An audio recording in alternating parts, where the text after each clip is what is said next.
Yuda Pratomo Mahyudin menyusul Nandriani Oktariani yang bulan lalu dikabarkan dapat penugasan menjadi calon wali kota Pilkada Kota Palembang 2024. Yuda Pratomo Mahyudin telah resmi mengantongi rekomendasi dari Dewan Pengurus Pusat Partai Kebangkitan Bangsa untuk maju sebagai calon wali kota Palembang di Pilkada 2024.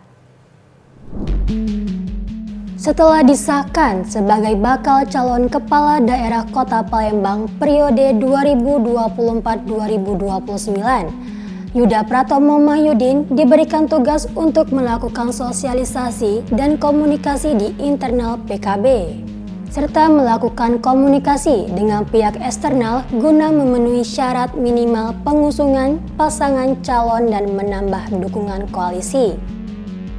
Bagaimana dengan Nandriani Oktariana? Apakah ia batal dicalonkan oleh PKB? Ternyata surat dukungan untuk Nandriani dan Yuda Pratomo Mahyudin sama-sama belum final.